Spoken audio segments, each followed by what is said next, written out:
Not what dynasty owners wanted to hear. Not what dynasty owners wanted to hear. Saquon Barkley, speaking about his retirement, said that it'll come out of nowhere. I'll probably be one of those guys that would be out of nowhere. I'll probably just wake up one day, whether it's next year or 2 years or 4 years, and just be like, yeah, it's over. Barkley said, who's 28 years old. Now, let me remind you that 28 years of age is a hold your breath. You plug your nose, you hold your breath, you hope for one last amazing season. Derrick Henry doesn't redefine how long a running back plays ball. We can't expect everybody to be like Derrick Henry. We can't even expect any running back to play well at 29, 30. It's not a given. Kamara did it last year, played pretty good. We have a couple running backs in recent memory that can play ball at 29. Some of them drop off at the middle of the 29 age season. Some running backs are still dropping off at 28. Eckler dropped off at 28. Christian McCaffrey fell off the face of the earth again. He's supposed to come back this year. We'll see how that works, but he was 28 last year. 28's not kind to running backs. Barkley carried the ball 430 plus times last year. Barkley had 470 plus touches last year. And Barkley's talking about retirement could come out of nowhere. Now you could come in here and say, is that like Skip? Skip says, that's not happening. Laughing emoji. Sideways, even the sideways laughing emoji. I think I'm going to trust Barkley over you, Skip. No offense. No offense, but Barkley's words are more concerning than your words are hopeful, Skip. I know you own him in 7 dynasty leagues, but I'm saying this isn't something that makes me feel good. If I own him in dynasty, the fantasy football show begins right now. File on in. Live from the FantasyFootballShow.com studios. It's the Fantasy Football Show. Live! Monday through Friday, 8 p.m. Eastern. Smitty is also live whenever news breaks. From the FantasyFootballShow.com news desk, here is your breaking news. So, there's a lot of ways to look at this. The optimistic Oscar is going to go, he'll be okay. I've got him in 17 leagues. Saquon Barkley and this megaphone are going to retire within less than a year, it sounds like. Saquon Barkley, he'll be fine. I own him in 3 dynasty leagues, Smitty. He's going to be okay. That's approach number 1. Approach number 2 is, well, maybe it's not next year, but maybe in 2 years he could, and then he might not be good in 2 years anyway. So, I don't know. I'm kind of torn. And then you're going to have the guy that's like, he's done. He's washed. The moment he said this, something's wrong with him. It's something in between. No one's pretending like Saquon Barkley's not going to look like straight fire in week 1. No one in here, at least no one should be. No one in here should be acting like Saquon Barkley can't be a top 1 to 3 running back for a month of football, 2 months of football, 10 weeks of football. You understand what I'm saying here? That means that someone's going to come in here in week 1 and go, Barkley looks great. How dumb do you feel, Smitty? I feel great. It's exactly what I said was going to happen. I told you. We told you. Don't think you have something on this channel if Barkley goes crazy in week 1. We love Barkley. In week 1, he's going to go ballistic. Week 2, ballistic. Week 3, ballistic. Maybe the first 2 months of football, ballistic.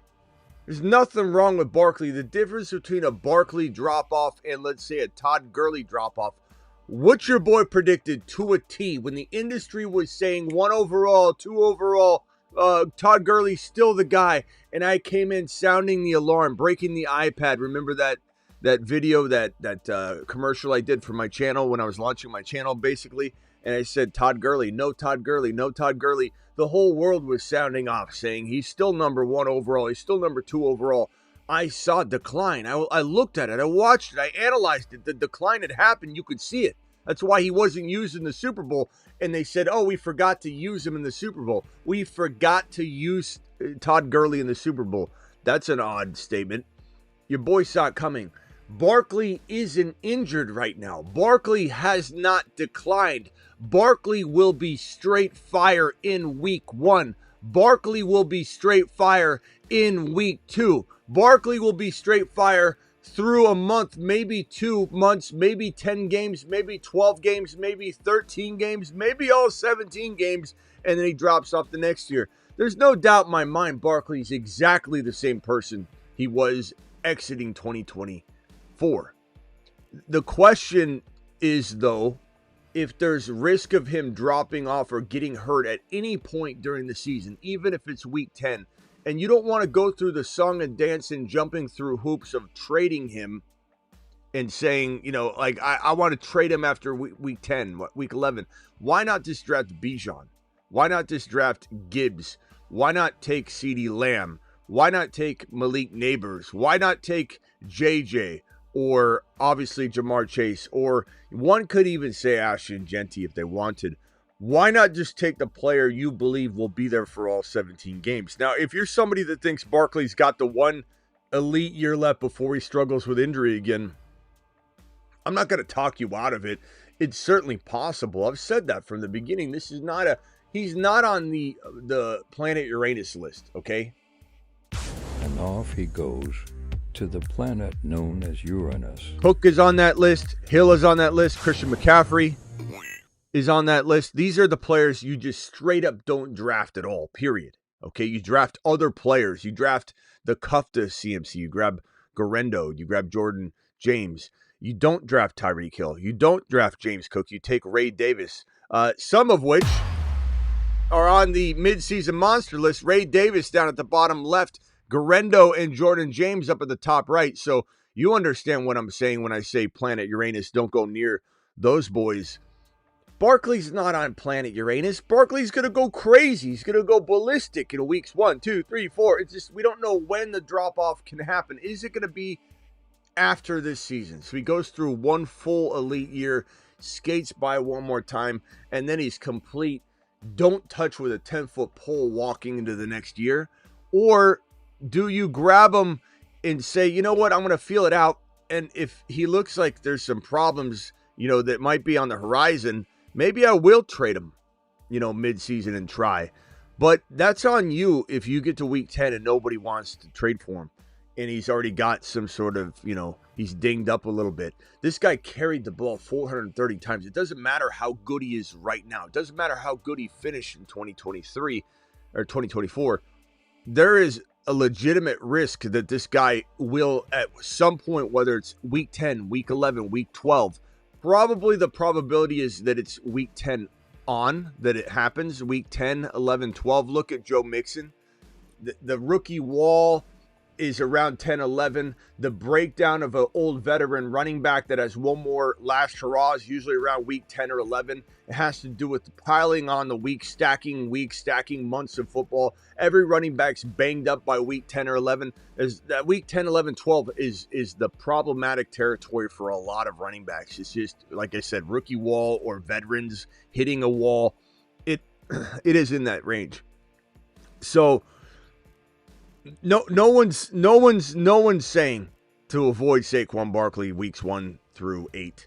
No one. If you are, you don't know what you're talking about. But this is a long season.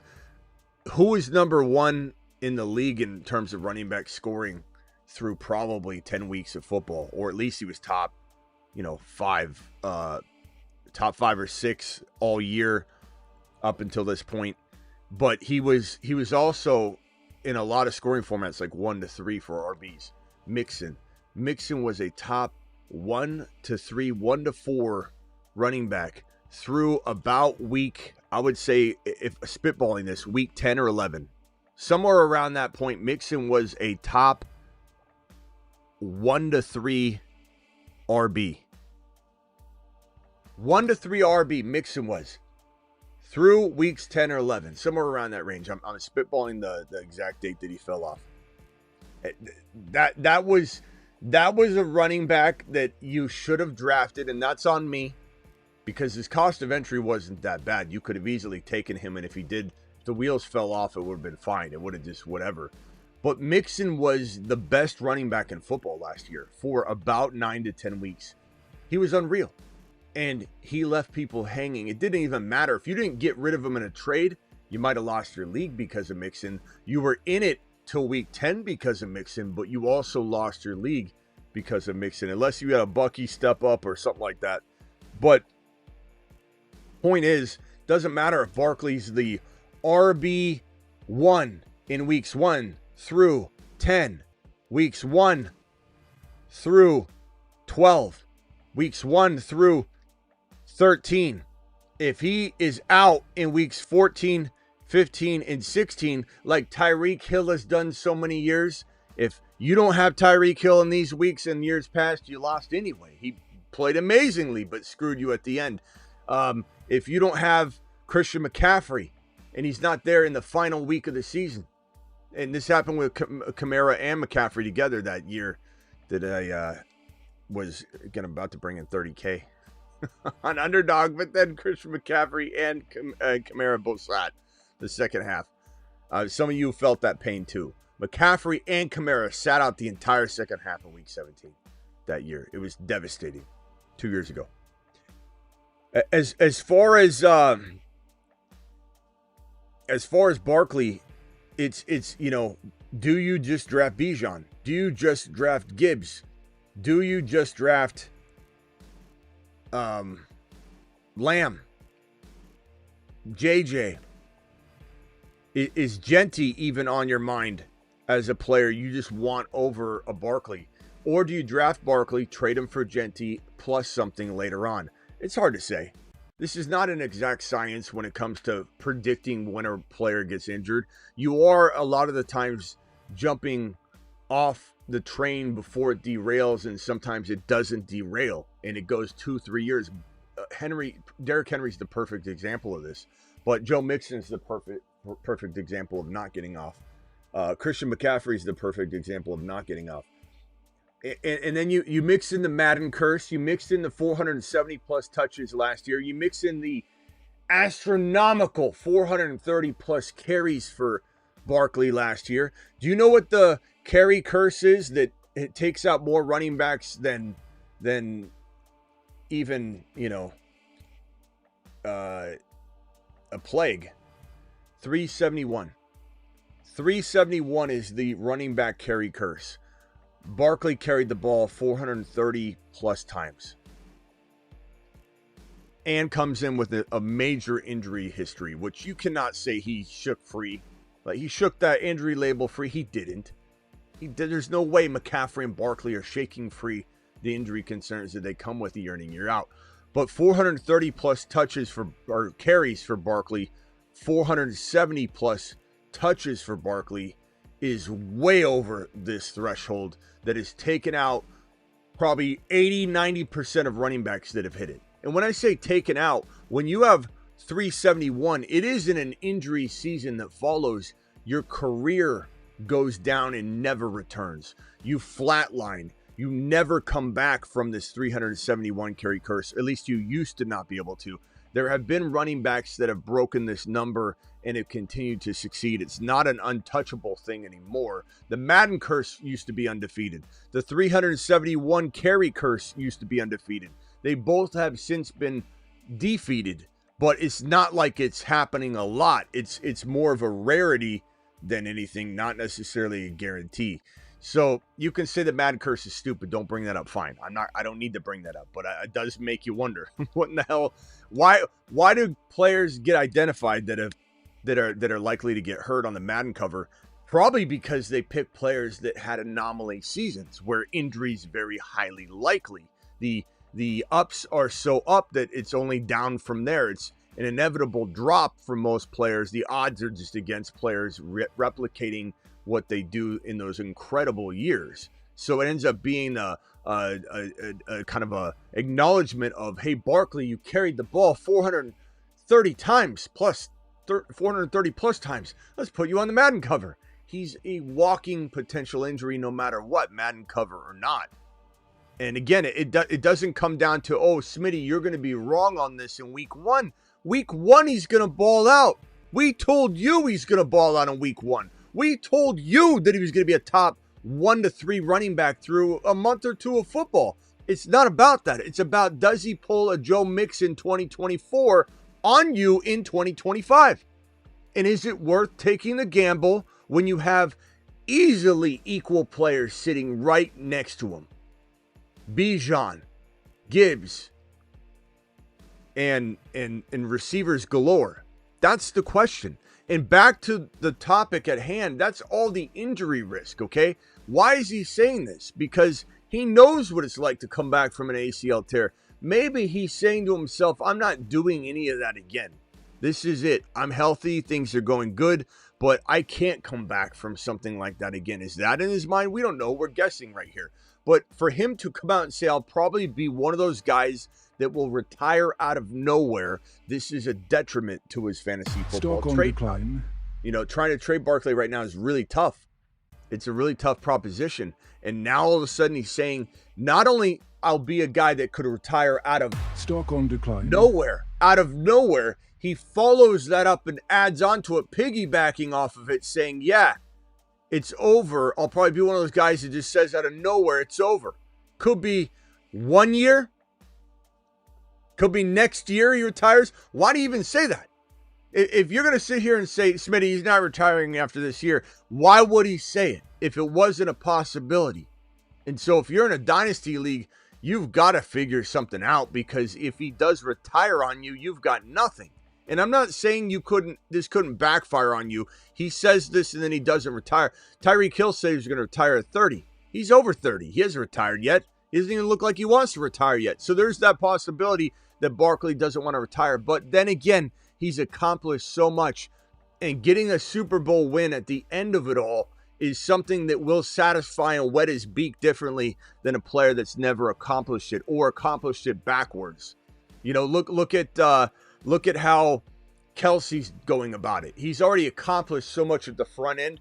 Hard to figure out where he wants to end it and how he wants to hang it up. Barkley struggled, and he makes it into this plateau of glory, wins his Super Bowl, and now he's like, you know what? I'm feeling really good about what I've accomplished, and he does feel very Calvin Johnson-like with the way he goes about things. Hey, Sirianni says, sits down next to him, you're a couple yards away from your career rushing record. Do you want to go out there? He said, let the young guys eat.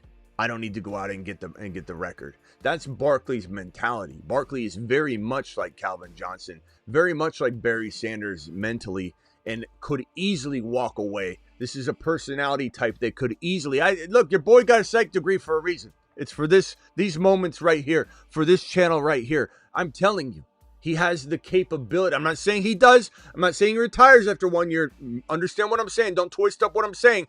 But he has the mentality of a Calvin or a Sanders to walk his own walk and talk the talk and be the kind of guy that doesn't care what anybody thinks about him. Doesn't need to break the record. Doesn't need to have the extra Super Bowl. Could have broke his own personal record, said let the young boys eat, and let the younger guys go out there and carry the football in the game where he could have broke a yardage record. Didn't need to. Didn't want to. Doesn't desire that. He's a team player.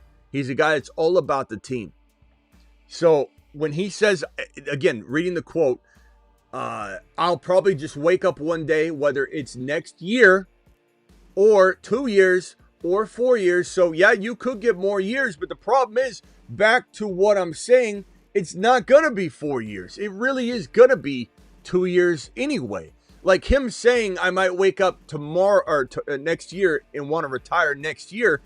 What I'm trying to tell you is this is his, maybe not even his, he might not even have a full elite year left. He might, he could. The odds are not stacked against him, but the 371 carry curse mixed with his 430 plus carries and 470 total touches last year make this upcoming 28-year-old season.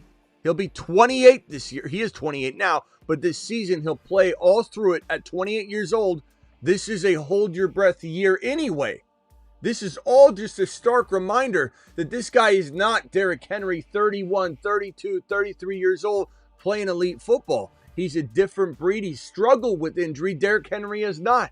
Derrick Henry has not struggled with injury. Barkley has.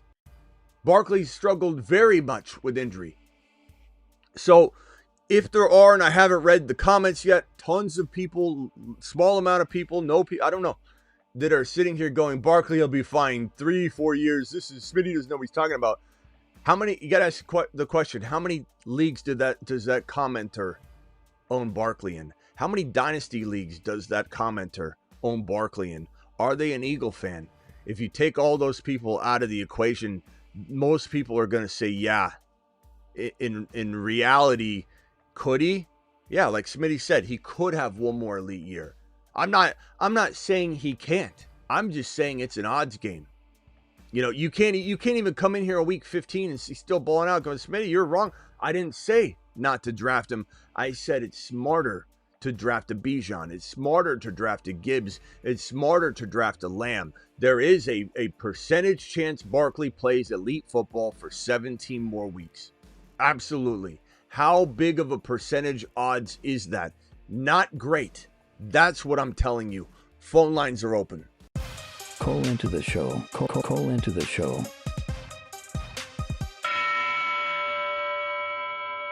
And we got a super chat here from Vidal. Appreciate you, Vidal, dropping the fire on screen, my boy. Vidal to the mother freaking moon. And let's zoom in on this super chat here. Stat projections for Burden, Jaden, and Higgins and Golden. I don't know. Burden probably like 805. Jaden probably 700 or 800 and 3 or 4. In Golden, I'd probably say 704 or 5, maybe 804 or 5. I think Burden has the best chance to get 1,000 yards potentially. Maximum, appreciate your super chat. It isn't worth a stash. The Chismeister is decent, but I don't know. There's so many other players that I would rather have than the Chismeister, bro. I'd probably go a route of Ja'Cory Krosky-Merritt. I'd probably, for running back, if you want a running back, if you want a wide receiver, I'd probably go in the direction of a Royals or maybe a Tesla. And if you want a tight end, you're going to go Fannin Jr. If you want a quarterback, you're going to go, obviously, you're going to take Milrow, but I even like Shador more. There's a lot of options for deep stashes like that. And we don't even need to go in the direction of rookies. Obviously, there's other players. We talked about them yesterday, a lot of them. But yeah, I'm not a huge fan, but I'm also not like against the guy or anything. Thank you for the super chat, my boy Vidal and Maximum. Appreciate you. Bruce, you're live. What's up, Bruce? Bruce. Oh, hold on, Bruce. Let me get the phone line fired up. I'm sorry, Bruce. Bruce, can you hear me now? Go ahead. You're live. Yeah, I can hear you. Okay, what's up? My question is, if you're in with this news, if you're in a win now mood, do you think people would be giving up like second round, third round picks for Barkley? No. I think that if you're gonna give up Barkley, you either ride him till the wheels fall off and let the house burn to the ground before you help someone out. You gotta get and I don't think you're gonna get first rounders for him, but you gotta get first rounders for him. I don't even know how I feel about one, but if it's gonna be a high pick, maybe. But it's hard. It's hard to get that. You know, you almost have to get really creative. Breece Hall, wide receivers like Rice and something. You know, you almost have to get extra creative. You've got no quarterback. Someone's got Mahomes and Knicks, and now they're like, I'm ready to let Mahomes go. You've got to get really creative. I don't think there's really a world where you're doing some sort of 1-for-1 running back swap, unless it's Breece Hall and you're getting lucky that someone thinks he's already garbage. But then again, it's like, you know, how many years does Breece Hall have left after this year? So if we assume Barkley has a pretty damn good year, let's say, but you're going to run the risk of him dropping off in week 14, 15, getting hurt or something. But if Breece Hall and Barkley exit this year, then Hall's another year closer to being in that scary territory. So if anything, if it's me, I'm trying to go after a young wide receiver. I'm trying to go after, even if it's Rice with a lot of problems and concerns, or Worthy because of Rice returning to form, and now Worthy's got some problems and some concerns. Something along those lines, my boy. I'm not saying you just take Rice alone. I'm not saying you can even get Rice alone. It's really going to be a hard thing to dissect unless you have the situation right in front of you. But this is not going to be an easy thing. Getting rid of Barkley is going to be tough. Getting him is going to be tough because the owner that has him is not going to take the news lightly, and they're going to pretty much cling on to him and just take him. They're just going to go underwater and drown with him versus surrender him for a second rounder. No one's going to do that. Okay.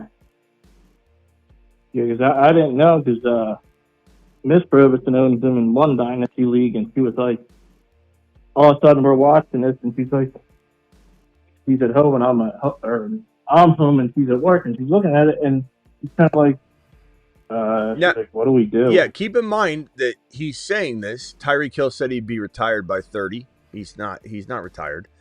Players say this all the time. I'm just saying, given that he has a likelihood of getting hurt this year based on last year's workload, and given that even if he escapes that and he has an amazing 2025 28 age year, this is you're thinking you're lucky stars that he had that at 28 years old in 2025. So you're talking about, if you're lucky, one more elite year, and then you can't get rid of him for anything. So this news doesn't help. I mean, this really doesn't help. The fact that this came out, even if someone's going to say, a majority of people are going to say, I don't know if I buy it that he's going to walk away in 1 year. Maybe 2, maybe 3. I could see him maybe being weird. But this isn't going to help. It's not going to help because the possibility's on the table. He just put it on the table. For those saying it's not going to happen, he just put it on the table. Stop acting like you know for sure it can't happen. He just said it could. Barkley himself said it could, so I really don't care what a random comment says. I care about what Barkley just said. And Barkley just said it could be next year. Didn't say it was. He said it could be. I could wake up next year and want to retire, and it's going to be out of nowhere. And he's basically telling you that when he retires, you will be shocked at his decision. If you take away anything of what he just said, he said, when I retire, you won't see it coming. I'm letting you know right now, you won't see it coming. And the person that says he's not retiring next year, you are going to be the person that doesn't see it coming, because he just told you. You know what I'm saying? And even if he doesn't retire, even if he doesn't retire, he's still very likely to not finish the year. I'm not saying he won't. I'm not saying he can't. I'm not saying for anybody to necessarily avoid him altogether. I'm not saying that at all. I'm saying there is a strong injury risk here, and now a new variable that complicates matters even more in Dynasty. That's what I'm here to say. And there's safer players out there. Plain and simple. That is fact. Doesn't mean he's retiring. Doesn't mean he's for sure getting hurt. But now you have two complicated Dynasty things pushing at each other and making this thing a big risk. That's what we're talking about. Anything else, Bruce? No. I wanted to get your thoughts on, making sure we weren't telling us we were going to swap him for second round pick, and you said, no, don't do it. I'll hold him till the wheels fall off. Yes, sir. All right, later, bro. Ready? Tyreek Hill said that 2 years ago. That's what I just said. Yes, that's what I said 5 minutes ago, 3 minutes ago, 1 minute ago. So thank you for repeating what I just said, Tyler. I'm sorry. I had someone else call in. Was it you, Ryan? I'm sorry if I hung up on you, bro. You're live. No, you're good. You're good. What can I do for you? Yeah. Thanks, pal. What can I do for you? Question. I have been following you for over a year now, and you have actually made me money and helped me win championships like you promised you do. Attaboy. So I'm a huge follower. I take what you say and I make note of it. I missed the other day you had said you were thinking that wasn't your best lineup you have put together for this season. Could you tell me what your potential or the best lineup that you have created so far? I mean, I can't remember what my bet. I mean, I do draft every night, bro. There's no way. The only thing I can tell you is last night we cooked up one of the best lineups I've ever cooked up in Best Ball Mania. So I can give you a good example. It's this draft right here where it's 1 QB Best Ball Mania, $25 entry, $2 million to first place. And I went bully quarterback, which means you draft. Yeah, so Daniels, Mahomes, Kyler, Dak.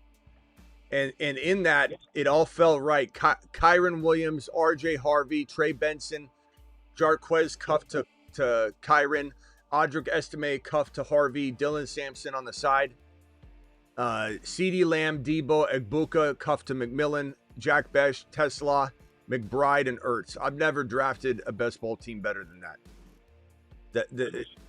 It's unbelievable. You did too. Yeah, it's good. There was one time I actually did this last week. We talked about that. I got, and I said I'm going to do this big draft. It's fun to try it, bro. Especially in a $5 or $3. I do some weird approaches like that, but this one was crazy. And this fell naturally. You can't force the QB type of thing. You can't even force the QB approach, the bully double QB approach. Like Mahomes in JD5 alone, you got to make sure it falls perfectly. But Mahomes goes in 6-7, so it's beautiful. Kyler goes beyond that. I took Kyler at pick 100. I took Dak at 116. So these are very, very cheap quarterbacks to get. And I passed on talent that I feel like I made up for by grabbing talent later that I like just as much as the talent I passed on for those quarterbacks. So you got to make sure you're not doing something that compromises your ability to create a really nice lineup. But CeeDee Lamb, Debo, Egbuka, Huffed with McMillan, Jack Besh, this is a great wide receiver room. This isn't even a lacking wide receiver room. McBride and Ertz, one of the best tight end rooms in the draft, if not the best. Kyron Williams, R.J. Harvey, Benson. Look, there's some concern maybe for some people, but not for me. 10 gifted memberships from New Age Outlaw. New Age, appreciate you, my boy. Alert. Super chat alert. All right. Thank you, New Age. But yeah, this is a good team. And if I had to give you one more send off with the team, I'd probably say the one that I construct on here all the time, the Lamb and Achane, Kyron, Harvey, Pickens, Mahomes, Kelsey, Dak Prescott type of team, especially in best ball where you're cuffing Dak with Lamb, you're cuffing Mahomes with Kelsey, you're getting Pickens too if you're feeling frisky, and then Achane in round number 2 if you're lucky. If not, Bucky falls there all the time with this particular draft slot prediction here. So Lamb, Bucky, Kyron, Harvey, Pickens, Mahomes, Kelsey, Prescott. And if you don't like Harvey, then just take Harvey out and put Hendy in. I love Hendy. Hendy's even a little early at that territory. But even if we did it just to kind of, talk about it and say like we want Pickens in 5 or 6 or whatever, so we can't really do all that unless we force Hendy early, then put Hendy here. I have no problem making Hendy, let me throw Hendy on the screen, making him this running back. So Hendy or if you like Hampton or another player, or you want to go Breece Hall. Breece Hall's fantastic in round 4. So this is probably one of my favorite teams right here. All right, bro. Appreciate you. Appreciate you. Keep it up, Smitty. All right, later, man. So anyway, back to the news. What a team this is, huh? Look at this team.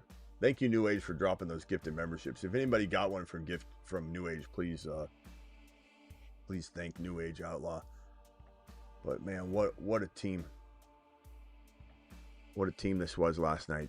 Unbelievable Best Ball Mania team. I marked it. I put a bunch of eggplant emojis and fire emojis next to it so I'd remember, which one it is. Dated it. Everything's good to go on it. Yeah, New Age, thank you, pal. Appreciate you. Anyway, anybody wants to call on final thoughts on this one, we'll be back later today. But I'm glad we got on here for an afternoon stream. And this morning for me still, it's 11:58 a.m. my time. So we're still in the morning hours, creeping into the afternoon. So good morning, good afternoon, and we'll see you all later unless we get some more, a quick call or two. We got a super chat here. Appreciate Maximum dropping another one, 28 for Harvey and Dynasty. 28 first round pick for Harvey and Dynasty. I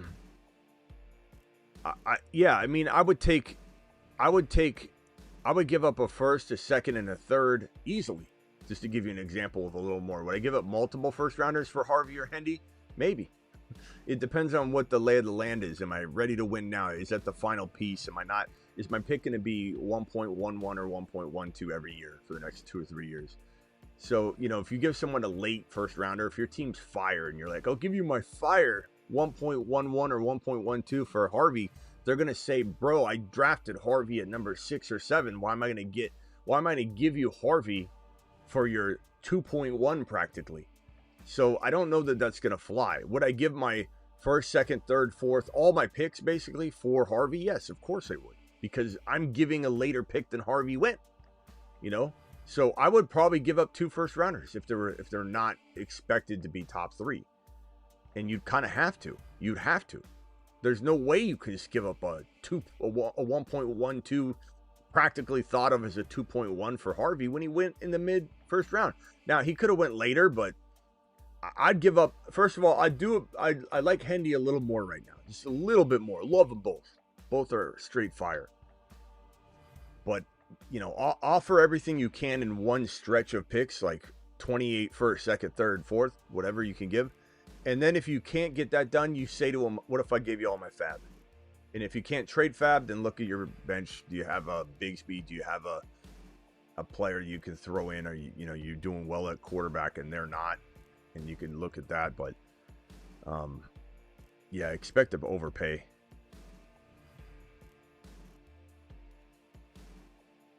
We'll be back. Appreciate you all.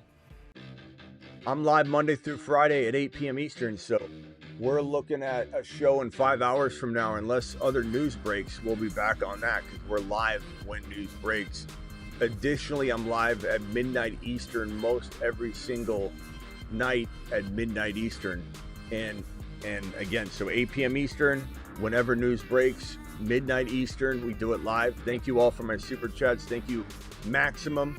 Thank you for the double. Vidal, appreciate you. And New Age Outlaw with the 10 gifted memberships. Appreciate you all. See you all in a little bit. Make sure your notifications are turned on.